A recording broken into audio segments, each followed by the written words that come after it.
Visage is considered by many to be one of the scariest games ever created. So, because I'm a big brave boy and it's the 1st of October, the official start of the spooky season, I decided to sit down and dive into the nightmare to hunt for the Platinum trophy. For our target time for this hunt, How Long to Beat sets 15 hours as the average time of completion, which sounds very doable. However, not only is Visage one of the scariest horror games, but it's also one of the hardest, as the game itself boasts as you load in. So, we may have our work cut out for us on this one. The last thing to mention is that this game is extremely disturbing and deals with some pretty dark issues and themes that may be triggering for some people. So, I would advise some extreme viewer discretion for this video. But with our completion target set, plenty of time spent cowering in the title screen, and without much further ado, let's get into it. The game starts with probably one of the most horrifying sequences in gaming history, as we, the player and main character, slowly load bullets into a revolver while muffled whimpers drift over from off screen. These whimpers belong to a woman and 2 children, who are each shot by us before we turn the gun on ourselves. Yeah, I really wasn't kidding about that player discretion warning. Unfortunately for us though, even though a bullet to the head would normally mean game over, in Visage, it means the nightmare is just beginning. We wake up in a pool of strange dark liquid before limping to the door to find ourselves in a rather nice house, all things considered. And look at that, we're already getting a phone call. Ah, must be our Domino's order. Hello, Twain. It's Rose, your neighbor. Oh, for fuck's sake, Rose, getting my hopes up in that? Bugger off. One of the core gameplay mechanics of Visage is the sanity of your character, which will decrease if you stand in the dark for too long or if too many spooky ghosts appear. Sanity is represented by a brain in the corner of the screen. Basically, if you can see the brain, the game is about to bring the pain. We're also taught about paranormal events, which can occur randomly throughout the game and can also decrease your sanity. In this case, a light bulb gets broken, plunging the hallway into darkness. Pesky ghosts breaking my lights, do you know how much bulbs cost? There's a cost of living crisis, thank you very much. But by replacing the bulb, we earn our first trophy of the run, Novice Electrician. And then, literally 8 seconds later, we earn our second trophy, First Reaction, for trying to open the front door. No, I wasn't trying to escape, I was just testing the handle. Anyway, now at this point I want to mention the overall structure of the game and how I approached the making of this video. The game consists of 3 labeled chapters, followed by an unofficial 4th chapter spent searching for pieces of a mirror mask. Visage is classed as a walking simulator, which meant that a lot of the gameplay of these chapters was finding various items that you would take to a new location to find another item, and so on. And to be honest, while I was writing this script, I realized that this would make for a very long and potentially rather boring video. So instead of following the format of my previous hunt guides, I instead will be focusing on the trophies and the hunt, rather than the story itself, and then giving an overview of the entire story towards the end of the video. If you want a full breakdown of the gameplay and a guide for how to work your way through it, I will include a link in the description for you to check out. To get started with the chapters in the game, we need to interact with one of 3 items. A key for Dolores' chapter, a crutch for Raken's, and a drawing of a panda for Lucy's. There's no real importance to which order you do these chapters from what I've been told, so we decided to get started with Dolores. Throughout this chapter, you're tasked with smashing through various mirrors dotted around the house with the sledgehammer you find in the garage. Within each mirror is a puzzle to be solved that will reward you with a key item of some description, which you would then use in a different mirror to solve the next puzzle. Now, there is a correct way of going through these mirrors that chains them together in quite a coherent way, but I didn't know that, which meant I was just smashing through whichever ones I found and seeing what happened. If you do play this game for yourself, I would recommend having a guide open to give you the order of the mirrors for your own sanity, as I very quickly lost mine whilst trying to figure out what I was supposed to be doing at various points. Before we get into the mirror smashing though, we have a couple of trophies to unlock. Yes, I'm putting off the scares, okay? Leave me alone, I'm trying my best, damn it. First, we nip into the bedroom upstairs and find a Russian nesting doll, earning us Matryoshka doll. These are one of the collectibles to be found throughout the game, so there is one more trophy to earn for collecting all of these, which we'll come back to later. Next, we head downstairs to the kitchen for a wee snack. This cup looks delicious. Just whack that in the microwave and... a trophy! Special recipe. You're damn straight it is. Alright, that's enough procrastination. Let's get on with the spookiness. Diaz. Big D's? Ah! I didn't even see what happened. I just got a loud noise in my lugs. Like, what do you mean? I got spooked. Totally unrelated note, but does anyone know a good pants store? I may need some new ones for reasons. For those of you who are also planning to play this game, it's important to note that each chapter has a few trophies to unlock that are only available whilst you are playing the chapter. I'll go over which ones these are during Raken's and Lucy's when we get there, but let's start with the ones to be found in Dolores's. To start with, we have George's Memento, which is earned by finding a cassette tape on the dresser in the bedroom you fall into from the attic. These cassette tapes are also a collectible to be found throughout the chapter, with 4 in total, and tell the story of a husband struggling to deal with his wife's mental disorder whilst also taking care of a baby and the house. They give you a greater understanding of the story of this chapter, so if you're someone who enjoys learning about the lore of a game, I'd recommend sitting and listening to each one once you've found them. The next trophy location is found within one of the mirrors in the basement, in which you'll find a room where every crucifix ever is apparently stored, along with a Jesus on the cross wrapped in chains. After heading upstairs and lifting Jesus up to find the knife, alright, who wants to own up to stabbing Jesus? You'll then be able to use one of the crucifixes to access this secret room.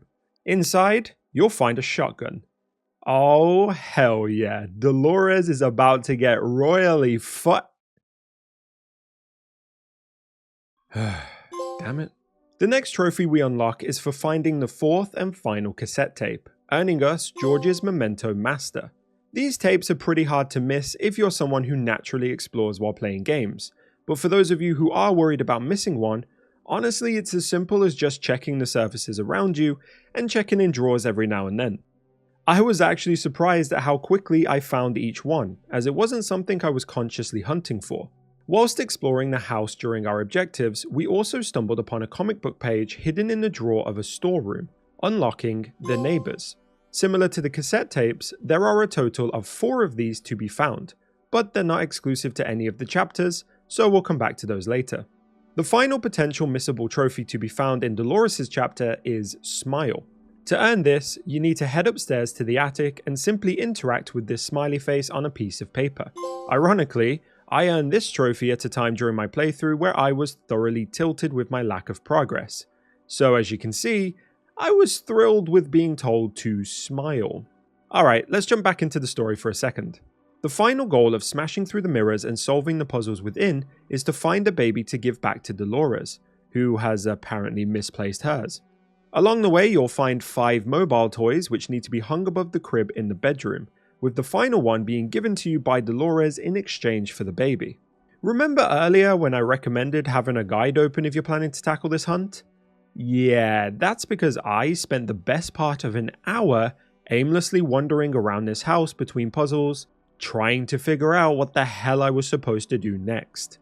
It took me asking my Twitch chat, reading up on guides, and just generally banging my head against the wall to finally make my way through to finding the final mobile toy and...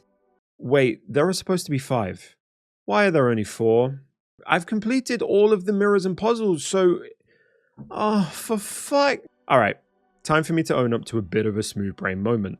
One of the mirrors requires you to find and make some special tea for Dolores, who shows her appreciation by bonking us on the head, stuffing us in an oven, and leaving us to die. Charmin'. When we bust out of the oven, we find a crowbar on the table. Nothing else, just a crowbar. Or so I thought. I'm such a fucking idiot. Literally there. Oh, I'm such an idiot. Yeah, fair enough. That one was my bad. But the rest was the game's fault, okay? Anyway, After putting all of the toys on the mobile and solving one more frustratingly annoying puzzle, we arrive in a room hidden behind the walls of the bedroom to watch the final cutscene. By peeking through the holes in the wall, we see Dolores hang herself next to the baby's crib and ultimately end her own life. This was a super dark and disturbing moment watching it back during the making of this video, but honestly, in the moment, I was just filled with relief that the chapter was finally over after almost 4 hours. To end the chapter, we find a VHS tape and a hairbrush, earning us Dwayne's memento and Chapter Dolores for each one respectively. As I mentioned earlier, the game consists of 3 official chapters and 1 unofficial chapter, which meant that, in order to beat the 15-hour target time, I couldn't really spend more than 3 hours on each chapter if I wanted enough time to collect the rest of the miscellaneous trophies comfortably. Dolores's alone took me nearly 4 hours. Yeah, things weren't looking good. So, while desperately holding on to any hope we had left, we powered through to start the next chapter, Raken's. This one sees us following the story of the titular character who seems to be being watched through bugs hidden around his house and haunted by these faceless creatures. He's taken to a psychiatric hospital to be treated, or contained, probably a more accurate description, which is where we spend the majority of our playtime. This chapter has a very find this, go here structure. You look for a key to unlock a door of some kind, you probably chase for a bit, and then you're back in the house for an interlude segment in which you have to find some eyeballs on paintings to squish to unlock a door.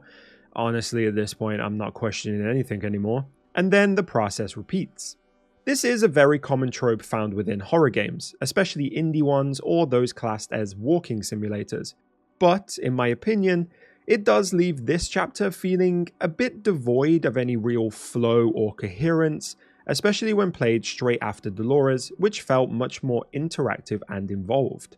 The chapter isn't bad though by any means, and was by far the easiest one to get through out of the 3. In terms of the trophies, there's only 2 to be earned, as the majority of the story takes place outside of the main house location.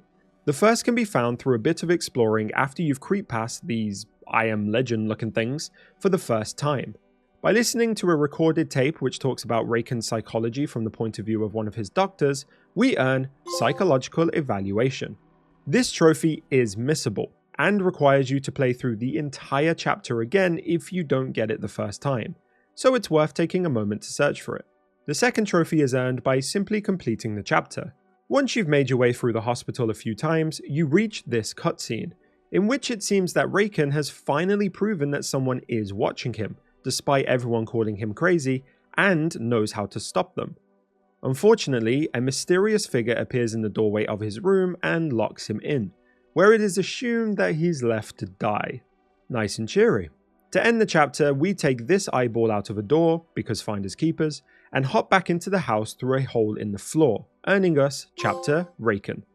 And in record time. From the start of the chapter to the trophy popping, it took us less than 2 hours, a stark contrast from almost 4 with Dolores, putting us firmly back on track for the 15 hours with only 1 chapter left to complete, Lucy's. But before we move on to that, I accidentally stumbled onto a couple more trophies. At the end of each chapter, we find a VHS tape along with the final progress item. By playing these VHS tapes in the living room, we're treated to a slightly confusing series of images, some of which show locations in the house. These all relate to that unofficial 4th chapter, the Mirror Mask chapter. If you seek out each location found on the VHS tapes, you'll enter into a mini sequence featuring a new puzzle to solve and more of the story to uncover, before being rewarded with a piece of the Mirror Mask. Along with the 3 tapes you earn for the chapters, there are also 4 more to find, bringing the total to 7. I had planned to tackle these tapes once all of the chapters were out of the way, but I accidentally activated one not long after Raken's had finished, and as you can see, I was thoroughly baffled by this. Interestingly, the one I activated is also the one with a hidden and missable trophy within, which someone in my chat luckily informed me of before I completed it. The goal of this sequence is to make your way through these corridors, using the light bulbs above to light your way, and break down each of the walls you find. One of the walls reveals the boy's bedroom from the house, which you need to use a crate to access. By heading in and checking the wardrobe, we find an axe from Johnny, and earn the trophy Special Gift. You got the gift certificate for that one? Because I think I'd prefer some Lego, to be honest. Eventually, after breaking all of the walls, you find the piece of mask stuck in the final wall and pull it out to end the sequence and unlock Mirror Mask. And with that minor detour out of the way, we can get back to Lucy's chapter, the one regarded by many in my chat to be the scariest of all three. And I pretty soon found out why. The chapter sees you following the story of a little girl, Lucy, who has apparently befriended a shadowy figure.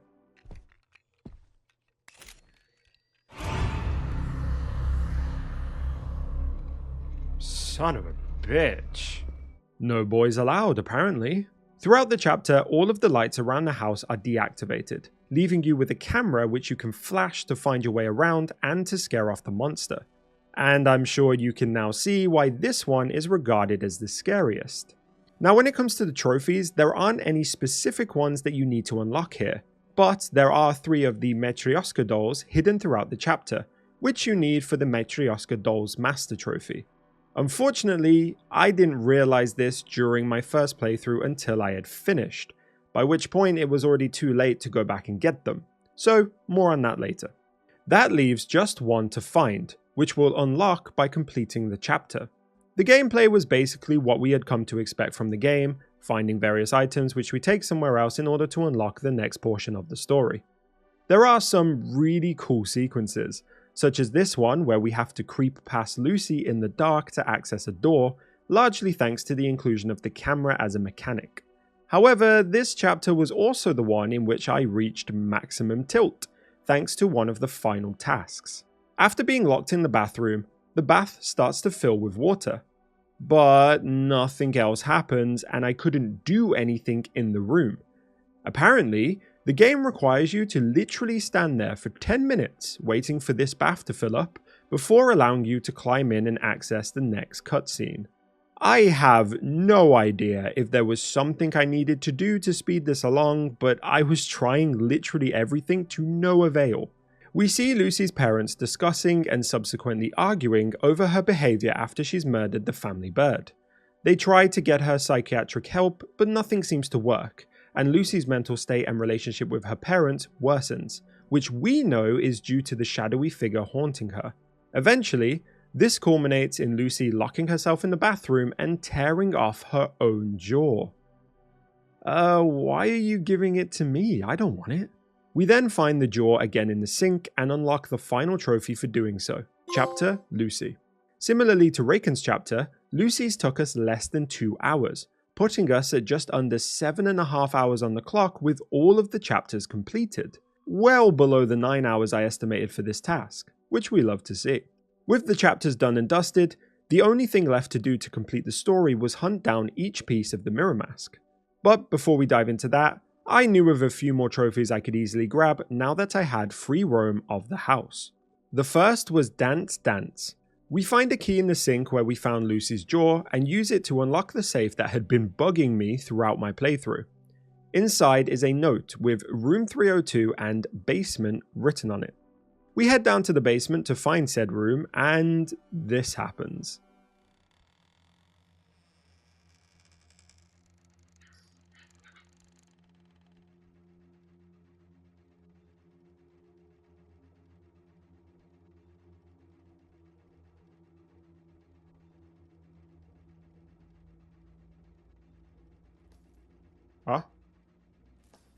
Huh?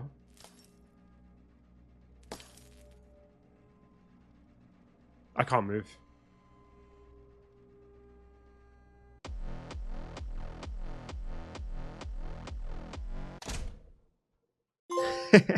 Yeah, sure, why not? Next up, and after a bit of searching, we found the final VHS tape for the mirror masks, earning us Dwayne's Memento Master. Then I decided to move on to hunting down the comic book pages that we had started previously. The first 2 can be found around the house fairly easily, but the second 2 can only be found once you've listened to a second phone call from your neighbor Rose. With this done and the final 2 pages discovered, we earn the Neighbor's Master, and are able to read the full comic in the boy's bedroom. It tells the story of Rose, who is watching everything that happens in the titular house whilst her husband treats her like shit in the background. Eventually, Rose snaps and murders him in the bathtub, and the comic ends with her drinking the bloody bathwater whilst making the phone call to the house that we hear at the start of the game. Moral of the story? Don't be a dick to your wife. The next trophy we went for required us to make and drink a cup of hot chocolate. Yep, that's literally it. In the kitchen we find some milk and hot chocolate powder, which we mix together in this black cup. We then put that into the microwave to heat up, but after a couple of zips and bangs, the cup disappears. Jeez, what kind of a microwave is this? We find the cup at the center of a portal in the boys' bedroom and drink it to earn hot chocolate. It's best to go for this trophy whilst you are in the free roam portion of the game, as there have been reports of the portal not appearing if you're in the middle of a chapter. And now it's time to tackle the Herculean task of finding each piece of the mirror mask. Once we've found every VHS tape, we take each to the living room and watch them on the TV. Not only does this give us the information we need to start each sequence, but it also makes the sequences possible to access, so it's important not to miss this step. As we journey through each puzzle, we learn more about our main character Dwayne and the backstory leading up to the murders at the start of the game. Once we've completed each puzzle and found all of the pieces of the mirror mask, we earn Mirror Mask Master. With that done, we can finally access the endings, but first we take a quick trip down to a hidden room in the basement by breaking down this wall, which turns out to be the room we started the game in. By taking the revolver on the table and using it to shoot ourselves, we earn Easy Way Out. With the mirror mask fully assembled, Dwayne puts it on and we walk back through a significantly nicer version of the house until we reach the room that previously held the revolver. This time, we open the door to see a bright light and the silhouettes of our family. The screen fades to white and then to a pretty gorgeous shot of the countryside as the credits roll and we earn Family Reunion. Very nice. But we still have 4 more trophies to earn, so we jump right back in. The next one we grab is unlocked when we interact with this little creature on the shelf in the living room. This is perhaps the strangest trophy of the game, which is saying something, and is called Gotcha Ya Little. This little dude that we interacted with is called Bernard, and he's a 2D alien that we need to send back to Safi, his home planet. Yeah, I don't know either. Bernard spawns periodically in one of 4 places in the house, and is apparently quite tricky to grab when he shows up, requiring you to be patient and quick when hunting this trophy. Luckily, we got this on our first encounter, something I was extremely thankful for. In Visage, there are actually 2 possible endings to unlock: the Family Reunion, which we got earlier, and Void, which we went for next. To unlock the second ending, we head down to the secret room in the basement and shoot ourselves again with the revolver, not once, not twice, but a grand total of 7 times. As you do this, the bullets in the gun will decrease until there are none left. On your 7th attempt, you wake up to find yourself at the bottom of a well with nowhere to go, and pretty soon after, once the credits start rolling again, the Void trophy will pop. And with that, we have unlocked every trophy that we can in our current playthrough. Now, on to the final 2. In the main menu, you'll see an option entitled Hall of Fame. By heading into this and finding the 5 pages to put back into the appreciation book, we unlock the 10 on the 10th trophy. These pages are filled with the names of everyone who made the creation of the game possible, which was honestly a really nice touch for the developers to include. Our final trophy to tackle required us to find every single Russian nesting doll in the game. There are a total of 10 to find. 7 of these can be found in the house, ideally once you've completed Dolores' chapter and unlocked each area for free roam, and we pick those up no problem. The final 3 are locked within Lucy's chapter. So, I loaded up an early save file of my playthrough and dove back in. The first is hidden under a table in the treehouse. The second is behind a mannequin in the room you enter after seeing Lucy murder a bird. And then the final one is found in one of the wardrobes in this room. Boys.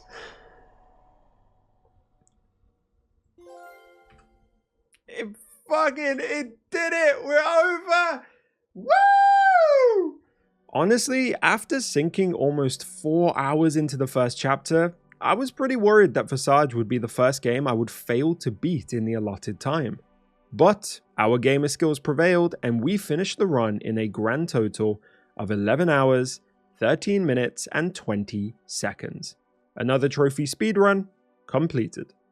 Alright, so time for me to try and break down the overall story of the game and make it make sense. Most of the details here I picked up during my own playthrough, but I did look up a few more things online after I had finished to help me connect some of the dots. Of course, most of this is mainly speculation and theories, so if I miss anything that you noticed, feel free to let me know in the comments. Throughout the game, we play as a guy called Dwayne Anderson, a scientist who has worked at a water treatment facility called Health Pharmacy since 1952.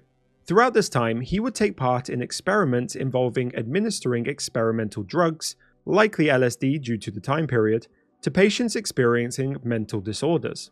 It's also likely that he had a hand in poisoning the water at the treatment center, referenced by him dropping a rotted apple into the well during one of the mirror mask sequences.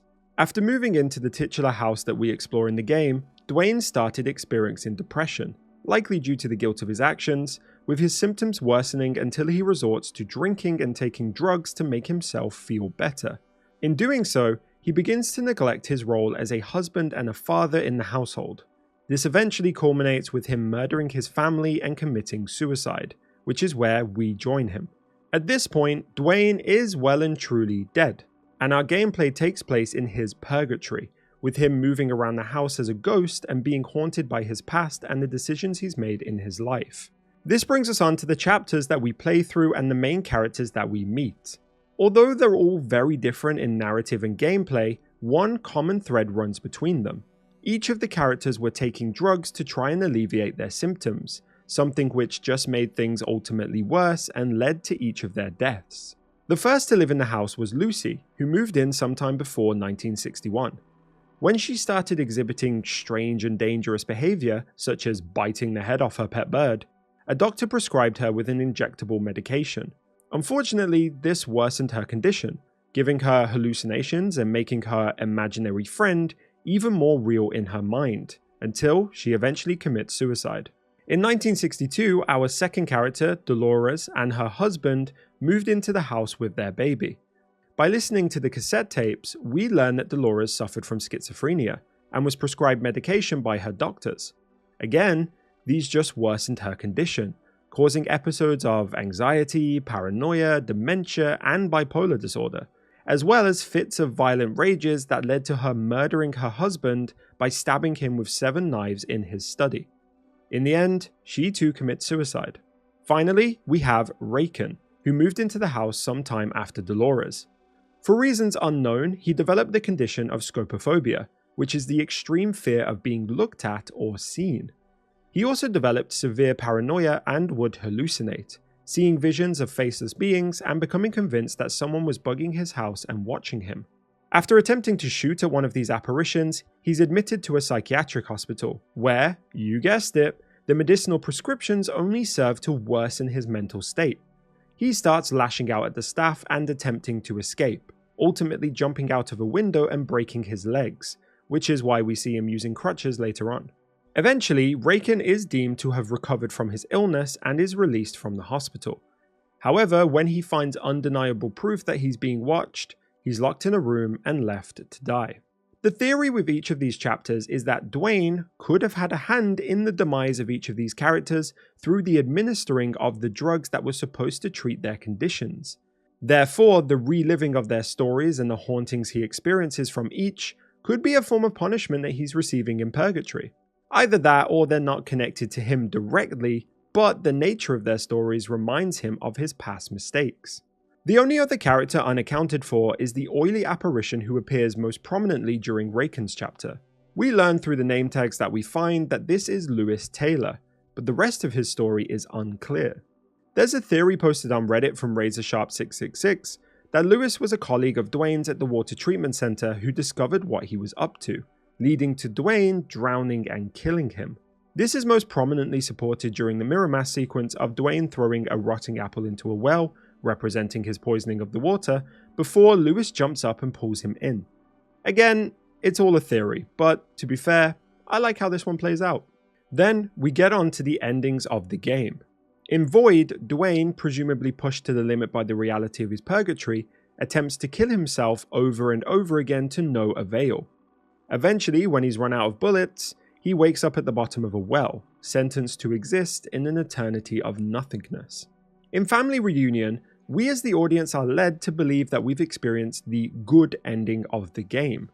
The colors are brighter, the house feels cozier, and Dwayne is reunited with his family. But just before he reaches his family, he seems to be pulled back. It could be theorized that he never reaches that final happy ending and is doomed to spend forever stuck in the purgatory of his house, no matter what he does. Which, despite being a touch bleak, is my favourite theory because it fits in with the overall tone of the rest of the game and the finales of every other character that we encounter. But again, it seems to be open to interpretation, so it's all down to what the player believes by the end. I really wanted to like Visage. I had heard amazing things from everyone I knew who had played it, and the game generally receives positive reviews from critics and players online. And yes, there are some phenomenal sequences throughout the game that will stay with me for a long time. And I love how the game references the culture of horror through the playstyles of each chapter, as well as the various Easter eggs and references within the trophies that you find along the way. But none of that could save the game for me. Visage almost boasts the fact that it is a hard game, saying that it is a difficult game in unconventional ways. Which is a very strange way of saying the game gives you barely any direction and is happy to leave you wandering around aimlessly for hours. I think there's a very big difference between a game being hard or difficult and a game just not having enough signposts to allow the player to figure things out. Honestly, if I hadn't used guides or asked my Twitch chat for help, I'd probably still be stuck in Dolores' chapter right now, never mind not being anywhere near the platinum. I'll admit that there were many instances of the lack of progress being my fault, like with the Star Mobile toy for example. But even watching it back, I see those moments where the game could have given you just a little bit more without losing that difficulty factor that it holds so dear. Maybe I'm just being overcritical or stupid, I don't know, but these moments of just existing in the game or waiting for something to happen really knocked the fear factor out of me when it came to those scarier moments, which was a shame. Thankfully, the trophies themselves didn't really add any more difficulty to the experience, and were fairly easy to hunt as long as you could complete the game in the first place. My favourite is by far Dance Dance. I love the Silent Hill reference, and the tonal shift caught me off guard in the best way.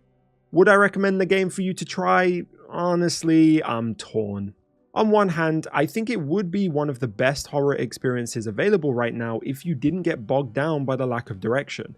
On the other, I was genuinely happy to have completed the game because I would never have to touch it again. If I was to recommend it, I would also recommend that you have a guide open and ready to refer to in the likely event that you get stuck and having a Scooby's what to do next. It is a difficult one, yeah, but that could just make it all the more rewarding. Thank you so much for watching this video. If you enjoyed it, please let me know by leaving a like and a comment down below. Also, if you would like to see more horror games from me on this channel, let me know in the comments which ones, and subscribe to the channel for a brand new achievement speedrun every single week. Have a great day and happy hunting.